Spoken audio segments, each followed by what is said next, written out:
కూరలు ఏమి లేనప్పుడు ప్లేట్ నిండగా అన్నం తినేయాలంటే ఈ ఒక్క టొమాటో ఊరగాయ ఉంటే చాలండి. అన్నంలోకి, ఇడ్లీ, దోశ దేనిలోకైనా కానీ చాలా రుచిగా ఉండే ఈ నిల్వ పచ్చడిని ఏడాదంతా కూడా రంగు మారకుండా అదే టేస్ట్లో ఎలా పెట్టుకోవాలో ఈరోజు చూద్దాము. హాయ్ అండి, వెల్కమ్ టు పొరిగింటి పులుగు రుచులు. ఈరోజు మనము టమాటో నిల్వ పచ్చడి చాలామంది పెట్టిన వెంటనే నల్లపడిపోవడము, లేదంటే వెంటనే బూజు పట్టడం అలాంటి ప్రాబ్లమ్స్ వస్తూ ఉంటాయి కదా. కానీ నేను చెప్పే ఈ పక్కా కొలతలు కనుక మీరు కనుక ఫాలో అయితే, అలా నేను చూపించే ప్రికాషన్స్ అన్నీ కూడా మీరు ఫాలో అయితే మటుకు ఒక సంవత్సరం పొడవునా కూడా చాలా ఫ్రెష్గా ఉంటుందండి. టొమాటోని ఎండలో పెట్టాల్సిన అవసరం లేదు. కేవలం గంటలోనే ఈ పచ్చడి అయితే చాలా ఈజీగా చేసేసుకోవచ్చు. ఈ పచ్చడికి మంచి రంగు, రుచి అన్నీ వచ్చేసి మీకు వంట రాని వాళ్ళైనా కానీ సింపుల్గా చేసుకునేసే ఈ పచ్చడిని ఈరోజు మనం ఎలా చేయాలో చూసేద్దామండి. సో అంతకంటే ముందు మీరు కనుక ఫస్ట్ ఈ వీడియో లైక్ చేసుకొని సేవ్ చేసి పెట్టుకోండి. మన ఛానల్కి ఫస్ట్ టైం వస్తే మటుకు వెంటనే సబ్స్క్రైబ్ చేసుకొని మన ఫ్యామిలీకి వచ్చేసండి. మరి ఇంకెందుకంటే ఆలస్యం, లెట్స్ గో. దీనికోసం ముందుగా నేను ఇక్కడ 3 కేజీల టొమాటో తీసుకున్నానండి. మీరు ఏదైనా కానీ కేజీ కొలతగా తీసుకోండి. నేను ఇక్కడ 3 కేజీల టొమాటో తీసుకున్నాను. వీటిని ఏంటంటే బాగా నీట్గా కడిగేసేసుకున్న తర్వాత మన పైనంతా ఒక పొడి క్లాత్ తీసేసుకునేసి బాగా తుడిచేసుకున్నాను. ఎక్కడ తేమ అనేది ఉండకూడదు. అలానే పోయిన టొమాటోస్ తీసుకోవద్దండి, ఓకేనా. సో మనం ఎక్కడైనా కానీ వాటర్ ఉంటేనే మన ఊరగాయలు పోతాయి. సో అది తెలిసిన విషయమే కదా. అలానే మనకి ఇక్కడ వచ్చేసి ప్రతి కేజీకి 100 గ్రామ్స్ వచ్చేసి ఉప్పు కావాలి. కేజీ టొమాటో అయితే 100 గ్రామ్స్, అదే 100 గ్రాములు ఉప్పు కావాలి. అలానే 3 కేజీలకి 300 గ్రాములు తీసుకున్నాను. అలానే చింతపండు కూడా సేమ్, కేజీకి 100 గ్రాముల చింతపండు అండి. సో ఇలాగ 3 కేజీలకి 300 గ్రాముల చింతపండు లోపల ఇది ఎలా అంటే తీసేసిన తర్వాతనండి, గింజలు ఈ పైన ఈనెలు ఉంటాయి కదా, ఇవన్నీ తీసేసిన తర్వాతనే మనకు అవి 300 గ్రాములు అయ్యాయి. అలానే ఇక్కడ మనకు కారం కూడా 300 గ్రాములు కావాలండి. ఇవన్నీ కూడా కేజీకి 100 గ్రాములు చొప్పున ఉప్పు, కారము, చింతపండు ఇవన్నీ కూడా, ఓకేనా. సో ఇలాగా ఇవన్నీ కూడా క్వాంటిటీ తీసి పెట్టేసుకోండి. ఇప్పుడు నేను ఇక్కడ మనకు ఇందులో వేసుకునే పొడి కోసం వచ్చేసి ఆవాలు 50 గ్రాములు తీసుకున్నాను. అంటే కేజీకి 2 స్పూన్లు చొప్పున తీసుకోండి, స్పూన్స్ ప్రకారం అయితే. అలానే మెంతులు కేజీకి 1 స్పూన్ అండి. సో ఇలాగ నాకు 21 గ్రాము అయినవి మెంతులు అయితేను. సో మీరు స్పూన్స్ ప్రకారం తీసుకుంటే అలాగా, లేదంటే ఇలాగా, ఓకేనా. సో అలానే 60 గ్రాములు వచ్చేసి వెల్లుల్లిపాయలు తీసుకున్నాను. ఇంకా ఎక్కువ తీసుకున్నా పర్లేదండి, ఒక 100 గ్రామ్స్ వరకన్నా తీసుకోండి. నాకు ఇవే ఉన్నాయి ఇంట్లో అరవడంలో, సో అలా వేసేసుకున్నాను. అలానే ఈ పచ్చడికి తిరగబాత అంటే పోపు కోసం వచ్చేసి 10 నుంచి 11 వరకు ఎండుమిరపకాయలు, ఒక 3 స్పూన్లు వచ్చేసి ఆవాలు తీసుకోండి విడిగా. మనం తీసుకున్న పొడి ఆవాలు కాదు, విడిగా దీనికి తిరగబాతకి విడిగా ఆవాలు తీసుకోండి. అలానే జస్ట్ ఊరగాయలు పచ్చిగా వేసేసేదానికి ఇందాక తీసుకున్న వెల్లుల్లిలోంచి కొన్ని వెల్లుల్లి పక్కకు తీసి పెట్టేసుకోండి, ఓకేనా. ఇంకోటి ఏంటంటే, మనము ఊరగాయ చేసేటప్పుడు మనం వాడుకున్న ఎటువంటి వస్తువైనా కావచ్చు, ఈవెన్ గెరిటా, మిక్సీలు, జాడీలు, లైక్ స్పూన్స్ ఏమైనా కానీ మొత్తాన్ని కూడా ఒక్కసారి ఎండలో పెట్టేసేయండి. కడిగేసిన తర్వాత నీట్గా బాగా ఎండ వస్తుంది కదా, ఆ ఏరియాలో పెట్టి వదిలేసేయండి. అవంతా కూడా బాగా అసలు ఎక్కడ కూడా తేమ లేకుండా అయిపోతాయి. సో నేనైతే కారం, ఉప్పు కూడా పెట్టేశానండి, ఓకేనా. ఇప్పుడు ఏంటంటే ఫస్ట్గా మనం తీసుకున్న టొమాటోస్లోంచి చూసారు కదా అసలు ఎంత బాగున్నాయో. టొమాటో అనేది ఫ్రెష్గా ఉన్నాయి, ఎట్ ద సేమ్ టైం తడి కూడా లేదు, ఓకేనా. సో ఇప్పుడు ఏంటంటే వీటికి ముందు పక్కనే ఉంటాయి కదా మొనలు, వాటిని సగం వరకు తీసేసేయాలండి. అంటే లైక్ నీట్గా లోపలికంతా వైట్ పార్ట్ అంతా వచ్చేంత వరకు తీసేసుకునేసి వీటిని ఇలాగా మధ్యలో కట్ చేసుకునేసి చిన్న చిన్న ముక్కలు చేసుకోండి. మరీ పెద్ద పెద్ద ముక్కలు అయితే వద్దండి, ఇలాగా చిన్న చిన్న క్యూబ్స్ లాగానే మీకు కాయ సైజుని బట్టి మీరు కట్ చేసుకుంటే సరిపోద్ది. సో అలాగ 4 కావచ్చు, 6 కావచ్చు, 8 కావచ్చు, మీ ఇష్టం. ఎంత చిన్నవి చేసుకుంటే ఇంకా బెటర్గానే ఉంటుంది.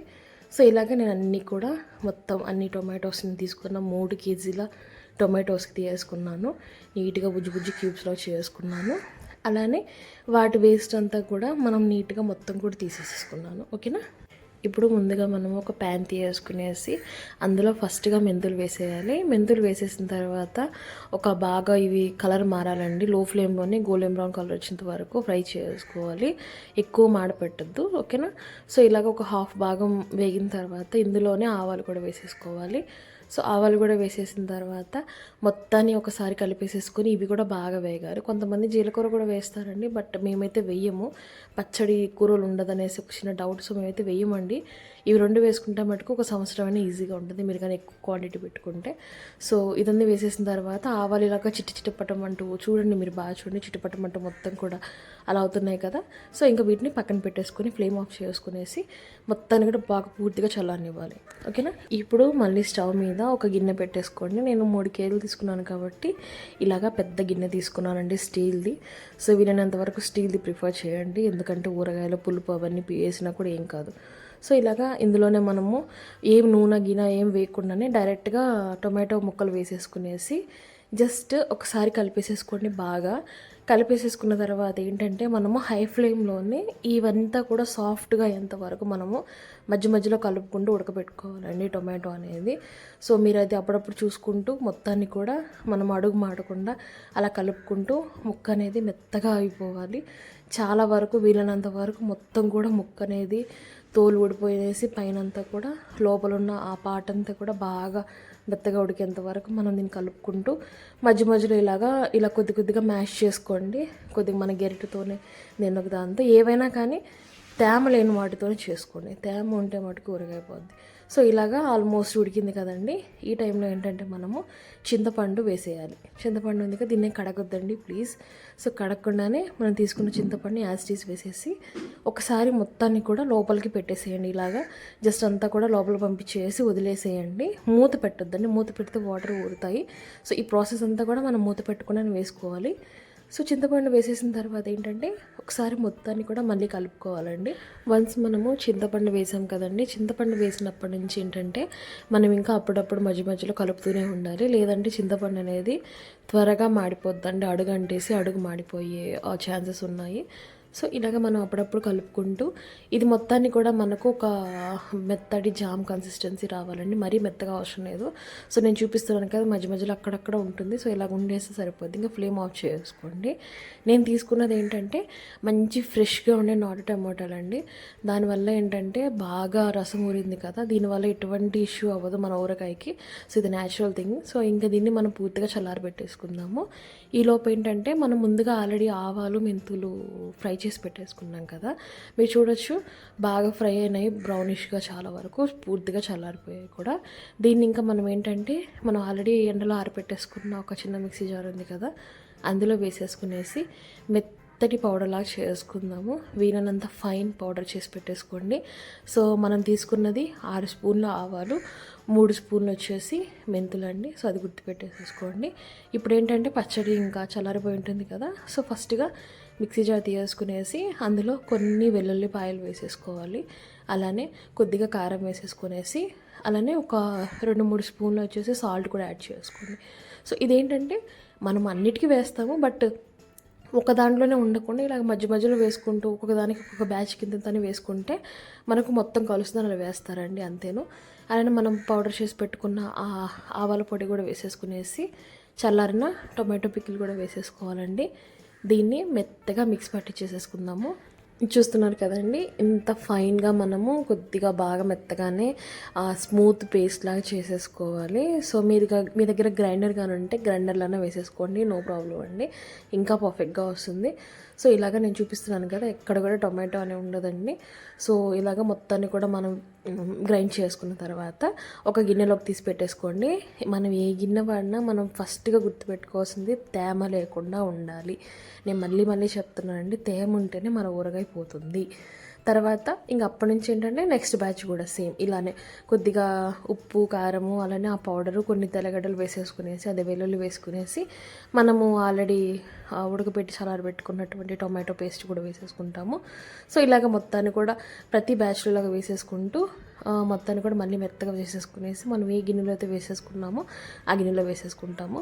సో మీరు కావాలంటే ఇలా ముందు టమాటోనే పేస్ట్ చేసుకునేసి తర్వాత ఇవన్నీ కలపచ్చు, బట్ నేను ఇలా చేశానండి. సో అది ఏం కాదు, ఎలా చేసుకున్నా ఓకేనే. ఇలా వేస్తే మొత్తం కలిసిపోద్ది, ఎక్కడెక్కడైనా ఉంటలా లేకుండా బాగా కలిసిపోద్దని ఇలా చేశాను. సో మీరు కూడా చేసుకోండి మీ ఇష్ట ప్రకారం. సో ఇలాగ మొత్తం అండి చేశాను కదా. ఇప్పుడు దీంట్లో ఏంటంటే మనము మొత్తం కూడా ఇందాక మిగిలిన ఆ టొమాటో పేస్ట్ అంతా కూడా ఇలానే చేసుకునేసి ఒక గిన్నెలో వేసి పెట్టేసుకున్నాం కదా. ఇప్పుడు దీనికి మనము పోపు రెడీ చేసుకోవాలి. సో పోపు రెడీ చేసుకుందాము. దీనికోసం నేను ఇక్కడ వేరుశనగ నూనెని ఒక ఇనప బాండిల్లో వేసుకుంటున్నానండి, పెద్ద బాండిల్లో. ఇది వచ్చేసి ఒక 900 గ్రామ్స్ 850 గ్రామ్స్ వరకు ఆయిల్ అండి. ఇది వేరుశనగ నూనె మటుకు వాడండి, మంచిగా టేస్ట్ బాగుంటుంది. పప్పుల నూనె అయితేనే ఊరగాయలకి బాగుంటాయి కదా. సో వన్స్ కాస్త ఆయిల్ కాగనిచ్చేసి అందులో ఎండుమిరపకాయలు వేసేసుకునేసి మనము పోపు కోసం తీసుకున్నాం కదా ఆవాలు, అవి కూడా వేసేసుకునేసి ఇలాగ పొంగు వస్తుంది కదా. సో మనకి ఇక్కడ ఏంటంటే ఈ ఆవాలు ఎలానే వేగిపోతాయి. ఈ ఎండుమిర్చి ఉంది కదండి, ఈ ఎండుమిర్చి అనేది కలర్ పైన ఇలాగ డార్క్ కలర్ వచ్చేయాలి. సో అంతవరకు మనం వీటిని ఫ్రై చేసుకునేసి ఇక్కడ నేను ఆల్రెడీ టొమాటోది చేసి పెట్టేసుకున్నాను కదండి, అందులో ఈ ఆయిల్ వేసేస్తున్నాను. మీ దగ్గర కనుక స్టీల్ ప్యాన్లో కనుక వేసి పెద్ద గిన్నె కానీ ఉంటే మటుకు డైరెక్ట్గా పచ్చడి అందులో వేయచ్చు. నాకు ఇక్కడ అవైలబిలిటీ లేదు ఎక్కువ క్వాంటిటీ కాబట్టి నేను ఆ ఆయిల్ తీసుకొచ్చేసి మన పచ్చళ్ళు యాడ్ చేసుకుంటున్నాను. సో ఓకేనా. సో ఇలా వేసేసిన తర్వాత మొత్తాన్ని ఒకసారి బాగా కలిపేసేసుకోవాలి. మీకు ఫస్ట్ ఆయిల్ బాబోయ్ ఏంటి ఇంత ఉంది అనిపిస్తుంది. మీరు ఒకసారి బాగా చూడండి, బిఫోర్ ఆఫ్టర్ మీకే తెలుస్తుంది. ఇందాక వేసినంత ఆయిల్ అంతా అనిపించింది, ఇప్పుడు ఇక అక్కడ ఆయిల్ లేదు కదా అనిపిస్తుందండి. చూసారు కదండి, ఇక్కడ అసలు ఆయిల్ లేదు. ఇంకా మనం కలిపేకుంది ఏంటంటే అది కూడా ఉందా అనిపించే డౌట్ వస్తుంది. సో ఇలాగ మొత్తం కూడా కలిపేసేసుకున్న తర్వాత మనం ఇలాగ పచ్చళ్ళలోంచి ఇలాగ బబుల్స్ వస్తాయి కదండి, అంతవరకు దాన్ని మధ్య మధ్యలో కలుపుకుంటూ మనం ఉడకబెట్టేసేసుకోవాలి. అలా ఉడికినాక ఫ్లేమ్ ఆఫ్ చేసుకునేసి దీన్ని మనం పక్కన పెట్టేసుకుంటాం కదా.